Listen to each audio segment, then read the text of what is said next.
Welcome back to New Rockstars, I'm Erik Voss, and this is a breakdown of Star Wars Rebels Season 4, the final season, and the conclusion to our 4-part Rebels Rewatch Series to give viewers of Ahsoka, The Mandalorian, and other Star Wars live-action titles a bit of a cheat sheet to know the most important names, Easter eggs, and pieces of lore from the animated Rebels series. While Season 4 was down to 16 episodes from 22, every moment of this final run was so good and worthy of watching, but here is a recap and breakdown of the most crucial details. And please enjoy this whole Rebels recap series as a companion to our Ahsoka breakdowns, and you can support us with an Ahsoka Fulcrum shirt at nerdriot.shop. Okay, here we go. Episodes 1 and 2, Heroes of Mandalore. On the planet of Mandalore, Sabine leads her clan Wren on a rescue mission for her father. Empire-loyal Mandalorians are led by Tiber Saxon, brother to Gar Saxon, so this final season opens with the Rebels retaking one of their home worlds, Mandalore, and it ends with a sort of liberation of Lothal, Ezra's home, making this whole season a full homecoming. Sabine has a new jetpack with purple wings and still carries a darksaber after Season 3, Episode 11, Visions of Voices saw her possessed by a Night Sister ghost on Dathomir and take it from Maul's temple, and Kanan trained her with this saber in Trials of the Darksaber, but it does remain a cursed artifact that she doesn't really want. Sabine is saved by Bo-Katan Kryze. Katie Sackhoff is returning from Clone Wars, but she also doesn't want the Darksaber initially. Ezra's uncertain jetpack flight this episode is modeled on art for the Rocketeer, directed by Joe Johnston, who did the original jetpack designs for Boba Fett. These rebels learn that war with the Empire has erased their want for leadership even. Once upon a time, these plains were covered with grass.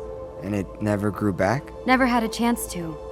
This is what continuous war has done to my home. Mandalore was initially scorched after an ancient war with the Jedi, but further fusion bombs by Moff Gideon that will take place after this will turn this surface into rocky glass. We'll see this in The Mandalorian Season 3. Yet, vegetation will begin to grow in caves and a mythosaur will appear in the living waters. But again, this is set before those bombings happen. The Mandalorian capital city of Sundari is still standing. Its domed appearance actually came from the design development for Clone Wars. George Lucas suggested to use a trackball mouse as a starting point. Andrew Kishino voices Captain Hark after being the original voice of Saw Gerrera in Clone Wars. Saw Gerrera in this show is voiced by Forrest Whitaker from Rogue One. Their attack on the transport was inspired by the truck chase in Raiders of the Lost Ark and the tank chase in The Last Crusade. Sabine uses purple paint to blind the driver, the power of art in action. Later on this season, they'll use spray paint to get the upper hand on Rook, the assassin. And this artistic flair is something that Sabine actually gets from her father, Ulrich. Your design aesthetic is still derivative of the pre-exile masters. Tojin was an influence, obviously, but I made it my own. Ursa and Tristan's group gets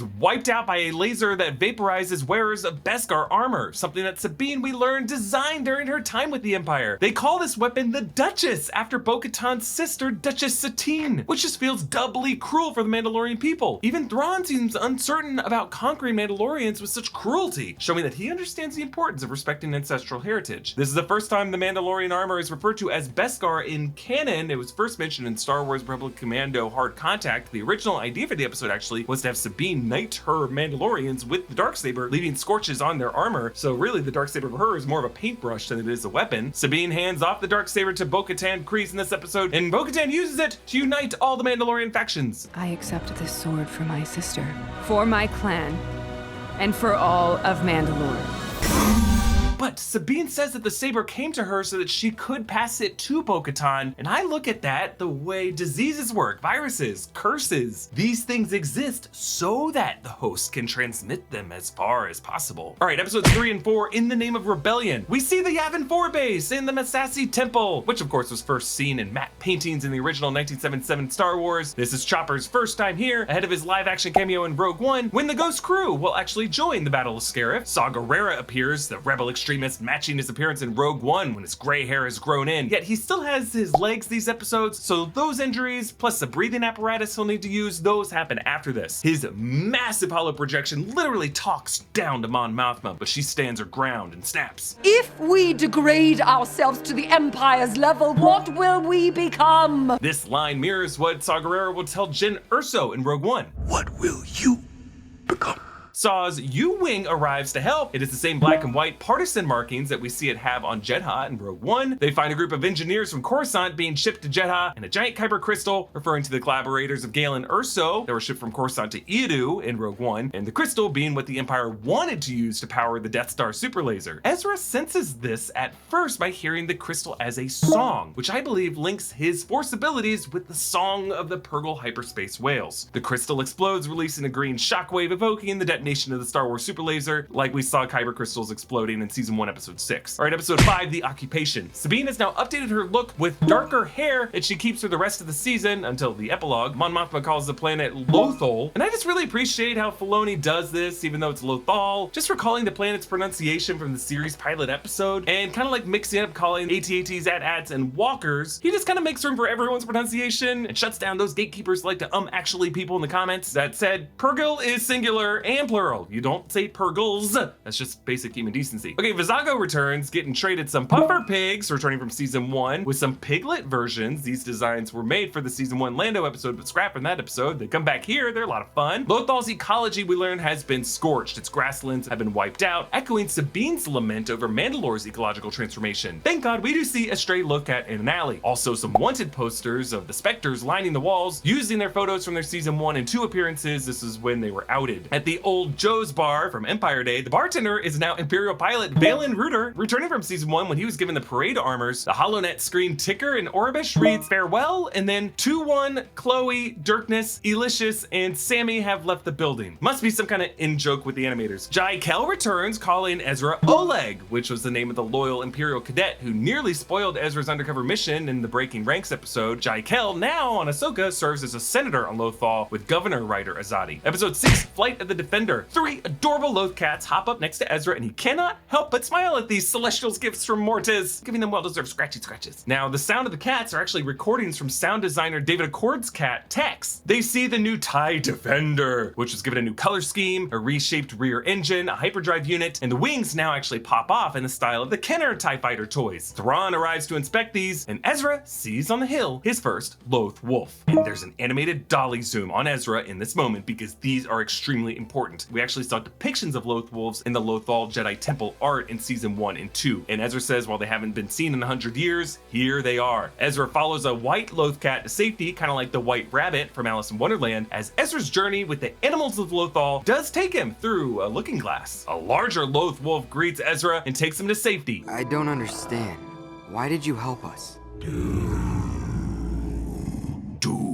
Now, at first we think it's Doom, D-O-O-M, but it's actually Doom, D-U-M-E, as in Caleb Doom. Kanan Jarrus' original name, but both homophones right now leave us with an ominous feeling. Episode 7, Kindred. Thrawn dispatches an assassin named Rook. You'll remember the word Rook as the shutdown command for Thrawn's droids in season 3, but the character of Rook was Thrawn's bodyguard in Timothy Zahn's 1991 Heir to the Empire, who eventually turned on Thrawn and assassinated him, but not here. Now, Timothy Zahn wanted Rook's species to be called Sith to justify Darth Vader's title of Lord of the Sith, but later Lucasfilm would establish the Sith as a dark side cult opposed to the Jedi. So instead, he's called a Nogri, and the Nogri skull does sort of resemble the helmet of Darth Vader. Here, he's voiced by longtime Lucasfilm actor Warwick Davis. Loth Wolves lead them into caves, and Sabine sees these cave drawings of the Loth Wolves as constellations, like the Path to Peridia closing credits in Ahsoka, which I translated every single rune in another video. Definitely go watch that. It's gonna be one of the most useful videos you can watch for Ahsoka. The Loth Wolves then lead them in this Force-imbued path. Now we'll see more of this realm later, but remember, back in season 2, episode 1, Minister Tua, before her death, hinted at a real reason the Empire was interested in Lothal, and this is it, folks. But even more interestingly, cave paintings depict Jedi descending from space. One of these is a tall, pointy head, likely Ki-Adi-Mundi. We also see Yoda with his lightsaber on his hilt. Not just the Yoda species, this is a Jedi Yoda. And then a third figure, a human beside them. I assume this is Mace Windu. And then a Jedi child hovers over them. So the assumption since then has been that this depicts these 3 Jedi bringing a young Caleb Doom to the Lothal Jedi Temple as a youngling, and that is how he got the name Doom. But because these cave drawings are thousands of years old, this would have been something that was predicted thousands of years prior. The whole idea of this episode is Kanan and Ezra are kindred through the Force, connected to Lothal through the threads of fate.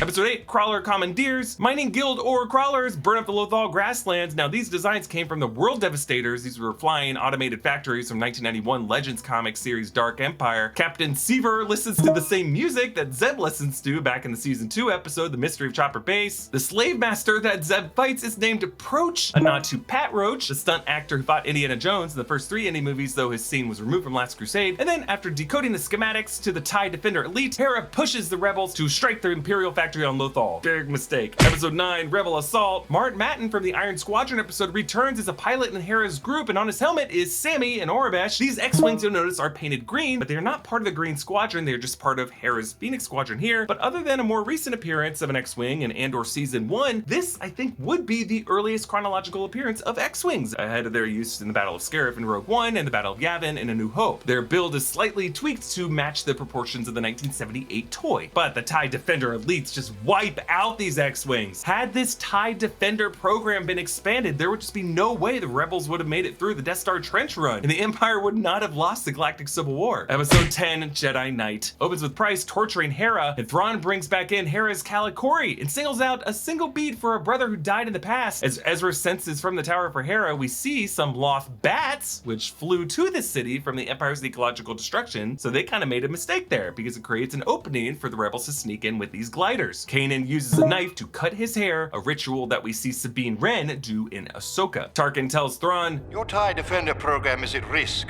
Orson Krennic has been quite persuasive about diverting the funding to his own project, Stardust." Now, of course, he's referring to Krennic's Death Star project. So again, it's the quick fix of the Death Star that defunded the harder to eradicate offensive hardware that the Empire would have been invincible with, the TIE Defenders. I also like this detail because it's clear that Tarkin initially was super skeptical of Project Stardust, but as soon as it was effective, he took all the credit for it away from Krennic. Hera says, "I have to tell you something.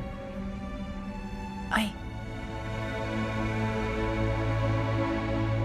hate your hair." Now, we've already seen them kiss, so yeah, I don't think she just wants to say I love you. I think another Calicori bead is on the way here. They fly down to pick up Kanan and Hera, but Price uses a walker to fire on the fuel pod, and Kanan uses the Force to repel the flames, his other hand to push back Hera to the ship. No words are exchanged here, just observe and weep.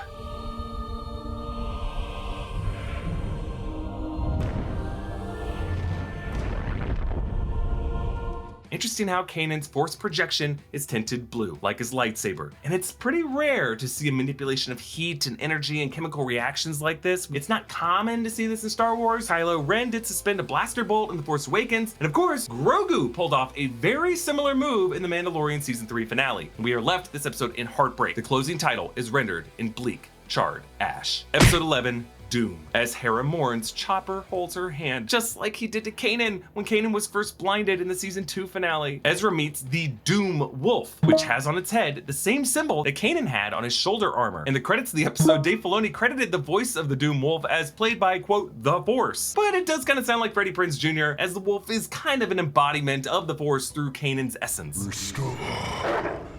Past. Redeem. Future. The wolves give Ezra this stone with 3 hands, one closed, one firm and open, another relaxed and open. This stone will show up actually in Luth and Rael's shop in Andor, and we will see the stone's importance in episode 12, Wolves in a Door. They ride a pack of Loth Wolves to the Lothal Jedi Temple, and as they descend into the tall grass, Hera experiences some flashbacks to major Kanan Jarrus moments from throughout the series, with lines from Spark of Rebellion, Path of the Jedi, Vision of Hope, Fire Across the Galaxy, and Siege of Lothal. They also use a recording of Thrawn from the Season 3 finale, 0 Hour, to distract the scout troopers and steal their helmets that we might see in the back of Sabine's room in Ahsoka. We meet Varys Hyden, voiced by Malcolm McDowell, an advisor to Palpatine and a scholar of the Jedi and Sith lore, a part originally meant to be served by Von A, Vader's assistant in Rogue One, but here Hyden speaks with Palpatine, who of course is voiced by Ian McDiarmid. Symbols and iconography are reminiscent of a report I discovered in the Jedi archives. The Mortis Gods. Woo, okay, the Mortis Gods. I think we might have do a whole other video just on the Mortis arc, but I'm gonna give you a quick recap here. The Mortis Gods are from the Clone Wars arc in Season 3, episodes 15, 16, and 17. They are the Father, the Daughter, and the Son, and yes, they are essentially the Holy Trinity of the Star Wars universe. Technically, they are considered Celestials in Star Wars lore. Yes, there are Celestials in Marvel, but there are also Celestials in Star Wars. The Son represents the dark side of the Force, the Daughter represents the light side of the Force, and the Father represents the balance between. So in this arc, Obi-Wan, Ahsoka, and Anakin end up in the realm of Mortis, and they find these 3 figures. The Father actually tells Anakin to stay with them in Mortis because he is the chosen one. The Son takes Ahsoka captive to try to force Anakin to join him in overpowering the Father and the Daughter. A lot of shit goes down, but when the Son is about to kill the Father, the Daughter sacrifices herself to save the Father and transfers her life force to Ahsoka. And this connection is represented from here forward in the form of Ahsoka's bird, Morai. Next, the Son shows Anakin future visions of himself as Vader, and Anakin Anakin, freaked out about what might come next, decides to join the son briefly, but the father ends up erasing Anakin's memory and kills himself with a sword to take his son's power away, allowing Anakin to kill the son. It is crazy. Just watch these 3 episodes. You'll see what I mean. Summer's almost over, but Wanderlust lasts forever, and you can use Babbel to be prepared for your next trip no matter what season it is. Babbel is one of the top language learning apps in the world. It is scientifically proven to help you start speaking a new language in just 3 weeks. Babbel's lessons are designed by real language teachers. Your subscription even comes with 2 free live classes. Babbel's method is simple. It teaches you real-world conversations, so you're prepared to have practical conversations about travel, business, relationships, and more. You can use it to get a real experience no matter where you go, with phrases like "Quiero comida auténtica. ¿Cuál es tu comida favorita que sirven aquí?" A Babbel subscription might be what you need. If you're really in love with the language, get a lifetime subscription. If you're just flirting with a foreign tongue, there are monthly options available as well. No matter what you need, Babbel has you covered. Click the link in the description or scan the QR to get 60% off your Babbel subscription today. So Ezra and Sabine recognize the 3 hands from the stone: the fist for the son, firm hand for the father, and the relaxed hand for the daughter. Sabine makes the connection of the 3 hands, just as she makes the connection with the 3 faces of the Night Sister star map in Ahsoka. Here she says, "The painting on the temple is like a star map, but none that I'm familiar with. Those lines are like paths, and the rings are planets, or doorways." The lines are like paths, and the rings are planets or doorways. We see the same thing in the Path to Purrgil star map in Ahsoka, especially in the closing credits. The golden line represents the path, and the golden rings represent planets. Again, watch that video where I break down all the runes and what all those planets mean. Ezra places his hand on the relaxed daughter hand, and the ring lights up, and the doorway reconfigures, and Ezra follows the Loth Wolves as they walk in a ring, forming a portal, bringing us to episode 13, A World Between Worlds. I'm telling you, it is the most important episode of this series. Throughout this episode, we hear famous lines from Star Wars history. First, Yoda. This is from Attack of the Clones. Truly wonderful, the mind of a child is. Yoda speaking to Obi-Wan in the Jedi Temple when they were looking for Kamino on the star map. Truly wonderful, the mind of a child is. I think we lead with this because Yoda is respecting how wonderful Ezra's young mind is for discovering this. Next, Obi-Wan and Qui-Gon from Clone Wars, part of the Mortis arc Overlords. What is this place? A conduit through which the entire force of the universe flows. What is this place? Unlike any other, a conduit through which the entire force of the universe flows. What Qui-Gon described then is what we are seeing now. Next, Yoda in Empire Strikes Back, which happens after this. Luminous beings so we, not this crude matter. Luminous beings so we, not this crude matter. He's speaking to Luke in this moment, a way of saying we are beings made of light and the Force. We are not just blood, bone, and muscle. Next, Ahsoka in season 2 of Rebels. Just when you think you understand the Force, you find out how little you actually know. Spoken to Ezra, and now we are seeing that the Force is far more complex than any of us thought. Next, Yoda in Revenge of the Sith. Train yourself to let go of everything you fear to lose. Train yourself to let go of everything you fear to lose. Now, very important advice for Ezra in this realm. Next, Obi-Wan in the season 3 episode, Twin Sons. What you need, you already have. Unfortunately, you seem to be letting it all go. What you need, you already have. Unfortunately, you seem to be letting it all go. Which Old Ben said to Ezra and also seems to respond to Yoda's previous line. Next, Kanan in Rebels. I won't let him lose his way. Not like I did. I won't let him lose his way. Not like I did. Showing how Kanan's guidance is still with Ezra even now. Okay, so Ezra walks through the world between worlds. This is a realm in which the Force connects all of time and space. And next we hear a very important line. The Force is what gives the Jedi its power. It's an energy field created by all living things. It surrounds us, it penetrates us, it binds the galaxy together. This is, of course, Alec Guinness, Obi-Wan in A New Hope, a conversation with Luke that has not happened yet. The Force is what gives the Jedi its power. It's an energy field created by all living things. It surrounds us and penetrates us. It binds the galaxy together. Now, more come a bit later. They're all kind of mixed together. Master Yoda? Obi-Wan? Where are you? So you heard 3 there. There was Yoda in Revenge of the Sith. Rejoice for those around you who transform into the Force. There was Maz Kanata to Rey in The Force Awakens, way in the future from now. I see your eyes. You already know the truth. And Chirrut Imwe in Rogue One. The Force is with me, and I am with the Force. And then right after this, we actually hear Jyn Erso from Rogue One. The time to fight is now! And then the voice of Kylo Ren from The Force Awakens. Show me. Interspersed with Rey whispering in The Force Awakens. We'll see each other again. And then some words from the father to Anakin in the Mortis episode of Overlords. And now you see who you truly are. Then Poe Dameron whispering from The Force Awakens. The Resistance will not be intimidated by you. Then the dying words of the daughter and altar of Mortis. It is his nature. Then Maz Kanata again from The Force Awakens. The belonging you seek is not behind you. And then Leia in A New Hope. This is our most desperate hour. This is our most desperate hour. Then Yoda in Revenge of the Sith. The shadow of greed, that is. And then Leia finishing her line from A New Hope. Help me, Obi-Wan Kenobi. You're my only hope. And then Anakin in Clone Wars telling Ahsoka.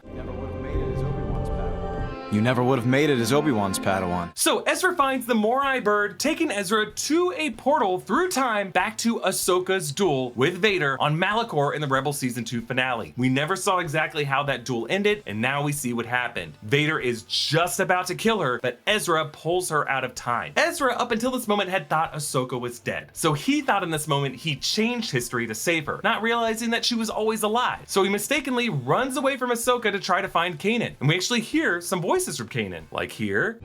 I'm about to let everyone in on the secret. This was the moment he revealed himself as a Jedi in the Season 1 early episodes. Kid, I'm about to let everyone in on the secret. Then a line overheard by Ezra from Kanan to Hera in the Season 2 premiere. I survived one war. I'm not ready for another one. I survived one war. I'm not ready for another one. Then Kanan in the Season 3 episode about Rex's Clone Wars memories. Battles leave scars. Some you can't see. Battles leave scars. Some you can't see. And I love that we hear this line here because battles leaving scars is evidence that those battles happened, that you can't change history to erase the scar, you have to keep the scar with you. And sometimes you can't see it, it's just something you have to carry with you. That is the point of life experience, and we cannot erase or evade or sidestep that life experience. But Ezra returns to the moment of Kanan's death on the fuel depot, and Ahsoka says that Kanan needed to die so that the others could live. Then the Emperor calls out to them. Ezra Bridger and Ahsoka Tano, mine at last. Now, this blue flame on the pedestal appeared in Clone Wars Season 6 when Yoda went to Moraband and the Emperor tried to corrupt his mind through his connection with Count Dooku. It's just super creepy that the Emperor can see through time this way, using his Sith sorcery. The Emperor says, "Show me the way, Ezra. Help me." The way Ian McDiarmid says, "Help me," recalls how he said it to Anakin after Mace Windu scarred him in Revenge of the Sith. Help me. So Ahsoka ends up going back through her portal to the aftermath of her duel with Vader in the Season 2 finale when she limped out of that Sith temple on Malachor with Morai. This is actually the episode we learn Morai's name, and in Greek mythology, the Morai, spelled differently, were the name of the three fates. Ezra presses his hand against the fist of the sun, and we hear some of his words from the Mortis arc in Clone Wars, and Ezra passes out, and the temple collapses. Now, Filoni has said that he doesn't think of the world between worlds as time travel, that instead it's about gaining knowledge of the future, and as the Doom Wolf says, restore the past, redeem the future. So again, Ezra has already changed the past. That is how Ahsoka was already alive. So in a sense, he just kind of closed the loop. He restored the past. And by learning to move on from Kanan Jarrus' death, he has redeemed the future and learned a lesson about sacrifice to save your friends. That said, the Ahsoka series, at least now, seems to be flirting with the idea of calling to people through time and referencing the Loth Wolves and the gods of Mortis. So the World Between Worlds episode is essential watching. In episode 14, A Fool's Hope, Hera, Rex, and Kallus recruit Hondo, Gregor, and Wolf, and Ketsu from Sealos. Ryder pretends to betray the rebels to Price, who attacks their cave dwelling, but it was Ryder's ruse to lure Price out of her protection of the capital, and Ezra gets back up from the Loth Wolves. It kind of recalls the large Fernark that appeared behind Ezra in the Season 1 episode on Anaxis, but now Ezra is fully in control, which brings us to the finale. Episodes 15 and 16, Family Reunion and Farewell. This episode actually begins as kind of a hoped-for family reunion between Ezra and his parents, showing find a point of vulnerability for Ezra that we'll see later in this two-part finale. The rebels use Price to infiltrate the Imperial base on Loth, and Ryder Azadi pulls an Ezra to impersonate Admiral Yularen to order Protocol 13 to evac the base, but Rook has alerted Thrawn, who arrives in the Chimera. The shield generator has capacitors that look like the design in the Endor bunker in Return of the Jedi, which are actually just stacked cups. That was what provided the shield for the Death Star 2 while it was under construction. Thrawn begins blasting civilian sections of Lothal, and Ezra confronts Thrawn alone and leaves his lightsaber behind with Chopper, and Sabine gives Ezra a knowing look while she distracts the others to let him go. You gotta imagine she carries a bit of guilt with her. In Thrawn's quarters, he is framed perfectly between the Isalamiri, the lizards from Heir to the Empire, which are Force immune, which is just kind of ironic that he has these two Force immune creatures that are on either side of him when he is not immune to the forces of nature. You also notice he still has his Jedi guard mask on his desk. Thrawn and Palpatine, we learn, have removed parts of the Lothal Jedi Temple to the Chimera, and inside, Ezra sees his mother calling to him just as Aunt Beru called to Luke and twin sons. Thrawn and Palpatine are essentially doing good cop, bad cop, and Palpatine says, "You know it is possible to change fate." Palpatine knows Ezra knows it's possible because he saw him in the World Between Worlds. As Ezra destroys the temple, he sprints through Palpatine's hollow projection as it flickers into his true form of Darth Sidious, and we hear the Emperor's theme. Hera and the others get the Lothal shield back online, and the Ghost arrives with a vast pod of Purrgil, returning from Season 2, Episode 15, The Call, and now they are responding to the call from Ezra. They wipe out the fleet, tentacles smashing through the windows, and wrapping around Thrawn, charging up to jump into hyperspace. It's up to all of you now. And remember, the Force will be with you. Always. And this way, we come full circle with Bendu's prediction of Thrawn's defeat in the Season 3 finale. What do you see? I see your defeat, like many arms surrounding you in a cold embrace. But is Thrawn truly defeated? The Ahsoka series explores how Thrawn and Ezra followed these Purrgil on the path to Peridea, and Thrawn's fate of many arms surrounding him in a cold embrace may take on yet another meaning at some point in the future. Let's also not forget the evolutionary link between wolves and whales. The reason whales are sea mammals is that in the distant past, there was a wolf ancestor who lived close to water and lived more and more of its life swimming, eventually evolving into whales. They have a common ancestry. Like Ezra and Kanan, they are kindred. So the rebels launch and blow up the base. They play a holo recording from Ezra. I couldn't have wished for a better family. I can't wait to come home. Now, we learn in Ahsoka that Ezra recorded a longer personal recording just for Sabine, where it sounded like he actually intended to disappear. How much time did he have to record stuff? So then we jump to an epilogue that takes place after the Battle of Endor, after Return of the Jedi, and mirroring the opening shot of the series, Sabine now leans on the railing of the Lothal comms tower looking out over the city, but instead of a Star Destroyer over her head, it's Ahsoka's T6 shuttle and X-Wings, a storyboard that Dave Filoni also reused for Ahsoka Episode 1. Sabine has cut her hair even shorter, and now her armor bears a pauldron with a Purrgil on it. We find out Zeb has taken Kallus to Lyra San to prove that the Lasat species was not extinct. We learn that Hera fought in the Battle of Endor, Rex fought in the Battle of Endor too, and now she has a son, Jason Syndulla, Kanan's son, Spectre 7. Also similar framing to the shots of Ahsoka Episode 2, but I much prefer this version. Ahsoka wears white robes and carries a staff, which Dave Filoni intended to look like Gandalf the White, the incomplete mentor, returning as someone who is further down the path of enlightenment. The two go off in search of Ezra Bridger, and end of series. Ahsoka begins with them on the other side of that search, Master and Apprentice apparently having failed to connect. But you know what? On its own, this Rebels finale is perfect. It brings to an end all of these characters' arcs in such a great way, and you can tell Dave Filoni really wanted to stick that landing, considering initially Clone Wars ended in kind of this open-ended state. So, as we walk away from Rebels, let's get a Season 4 cheat sheet here. Must-watch episodes. All of them! Especially Season 4, folks. Come on, it's only 16 episodes, but if you only have time for some, definitely hit Episode 10, Jedi Knight, Episode 12, Wolves in a Door, Episode 13, A World Between Worlds, and Episode 16, the finale. Okay, next. The Mortis gods are Star Wars Celestials who link with mystical Loth Wolves in some way to open up the World Between Worlds, a realm that allows a kind of time travel in the Star Wars universe. And while the Lothal Temple was destroyed, that realm still exists. Next, the Jedi and Caleb Doom have some mysterious history with Lothal. Next, Thrawn and Ezra were taken by by the Purrgil through hyperspace to some mystery destination. Next,